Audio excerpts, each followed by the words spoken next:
Qui représente l'un des symboles de la chute du pouvoir de Bachar al-Assad. La prison de Sednaya a été libérée la nuit dernière par les rebelles. C'est l'établissement pénitentiaire qui a abrité des milliers d'opposants au régime condamnés à subir des traitements inhumains, des viols, des humiliations, des privations et des exécutions. Cette prison était surnommée l'abattoir humain. Cette prison, elle est tombée comme la ville de Damas aux mains des rebelles, aux mains des islamistes. Pour Donald Trump, si le pouvoir d'Assad est aujourd'hui détruit, Assad n'est plus là, il a fui son pays, c'est parce que son protecteur, la Russie, dirigée par Vladimir Poutine, ne souhaitait plus le protéger. Est-ce que ce soir, Maxime Lefebvre, cette chute de Damas, du régime de Assad, est aussi la défaite de Vladimir Poutine? Je pense qu'on peut dire oui, parce qu'effectivement, il y avait une alliance depuis très très longtemps entre la Russie et la Syrie, qui remontait déjà à l'époque de l'Union soviétique. On a parlé tout à l'heure de la dynastie des Assad, et l'ouverture, par exemple, de la base de Tartous, la base navale, elle remonte à cette époque-là, au tout début, donc je crois que c'était en 1971. Donc oui, c'est Poutine qui avait sauvé la mise à Assad quand il s'était impliqué en 2015 dans le combat contre les islamistes. On se souvient que les Russes avaient reconquis Palmyre, par exemple, avaient aidé à la reconquête de Palmyre, et donc il le soutenait de façon très forte, et en plus il jouait un rôle diplomatique avec ce processus d'Astana dont on a parlé, avec la Turquie, avec l'Iran. Donc oui, c'est ça, sans aucun doute un affaiblissement de la Russie, qui est dans une position aujourd'hui où elle est quand même épuisée par cette guerre en Ukraine, et elle est obligée effectivement de limiter ses moyens à l'extérieur. Jeanne Berger. Oui, je pense, moi je suis complètement d'accord avec cette position. Aujourd'hui, on voit quand même que la chute de Bachar el-Assad a été si rapide que ça veut aussi dire que Poutine n'avait plus les moyens de le soutenir. Et à ce titre, je voudrais rappeler quand même, parce qu'on a vu tout ce qui s'est passé en Ukraine ces 2-3 dernières années.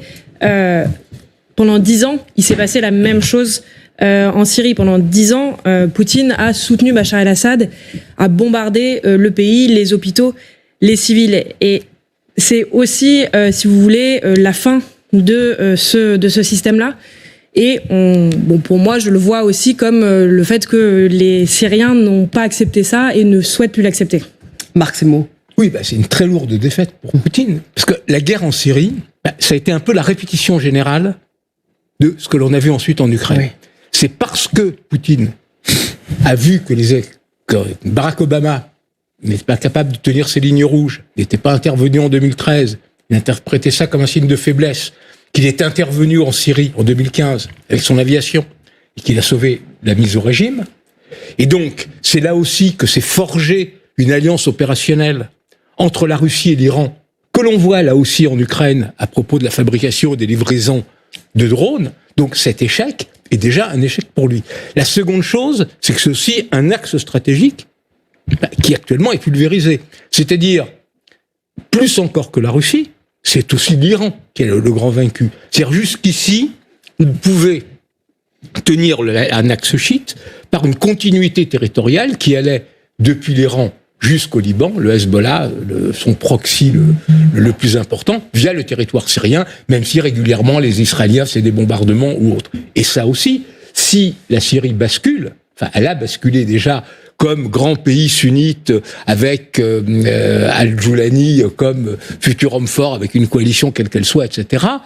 Cette espèce d'autoroute, parce que beaucoup ont employé cette métaphore, pour les armes de l'Iran vers le Hezbollah, est fini. Donc un autre point stratégique central de ce qui était la stratégie de la Russie au Moyen-Orient, qui était revenu au Moyen-Orient à l'occasion du conflit syrien, est pulvérisé. Et ensuite, on ne sait pas quel est l'avenir des 2 bases russes, le port de Tartous, qui est son seul port en Méditerranée, et la base de Emlin, la base aérienne, qui est aussi essentielle. Alors, raisonnablement, ils vont essayer de négocier avec le nouveau pouvoir syrien leur maintien, mais rien n'est acquis de ce point de vue-là. Donc, pour Poutine, ça fait partie et une énième de ces défaites entraînées par sa guerre en Ukraine.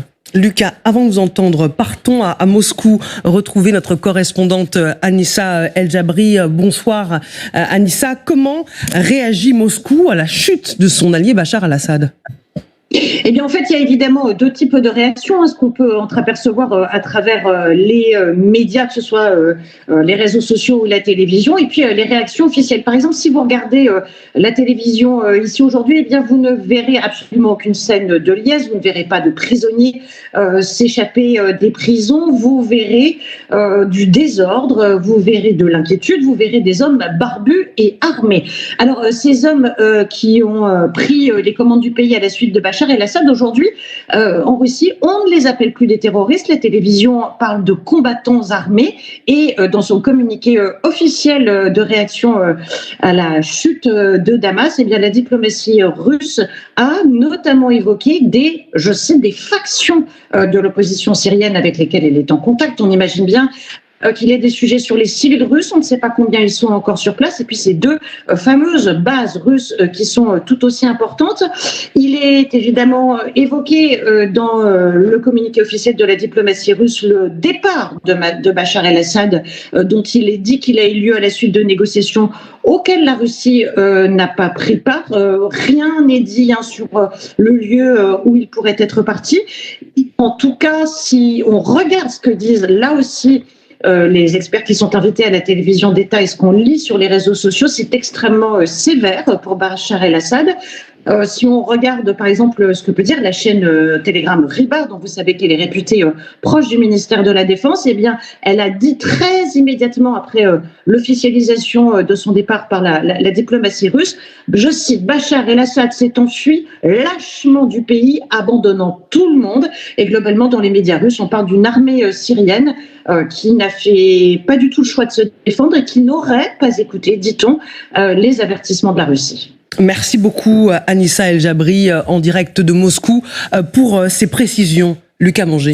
Ces précisions ajoutent à ce que disait Marc à l'instant, c'est-à-dire que Vladimir Poutine est tout sauf idiot, il l'a montré ces dernières années, et Joulani est un très fin politique. C'est-à-dire que les Russes ont un seul intérêt là, c'est garder absolument leur base navale, surtout la base navale à mon avis, plus que la base aérienne, sur la Méditerranée. Donc seront prêts, et on va le voir dans les jours qui viennent, à négocier avec Joulani, avec qui ils ont peut-être déjà commencé à parler depuis quelques jours, pour être absolument certains que la Russie gardera. Là, ils ont, je crois, 7 navires, ce qui est pas rien quand même, qui sont positionnés sur la Méditerranée en Syrie, et donc ils vont essayer de négocier. Ce que ça montre, c'est que on peut pas savoir ce qui va se passer en Syrie dans les semaines et les mois qui viennent, mais ce qu'on sait d'ores et déjà, c'est que Joulani est un stratège politique, en plus d'être un combattant.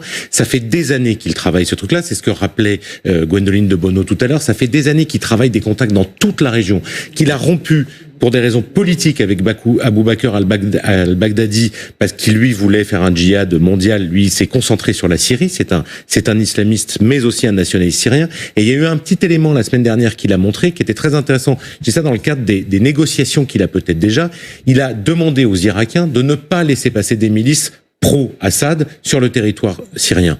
On pouvait penser que les Irakiens allaient dire on va défendre notre ami Bachar. Et ben les Irakiens ont répondu officiellement le lendemain oui, on n'ira pas. Ce qui veut dire que Joulani a préparé ce coup. Non seulement il y a cette avancée de 11 jours très spectaculaire, mais que diplomatiquement et politiquement, il a probablement eu des contacts, parlé à des gens, peut-être même jusqu'à Moscou pour dire on va y aller vraiment. Et donc laissez-nous faire.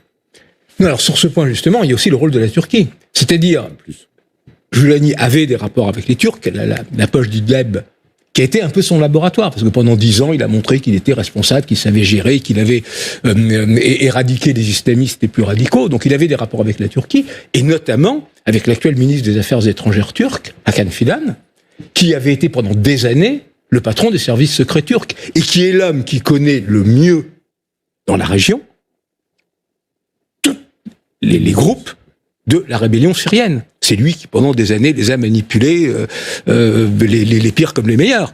Et donc, il les connaît très très bien, il connaît très bien Joulani. Donc là aussi, c'est pour Joulani une carte et vis-à-vis de la Russie, et vis-à-vis de la Turquie, où il peut jouer d'un équilibre, et il peut aussi les utiliser comme relais.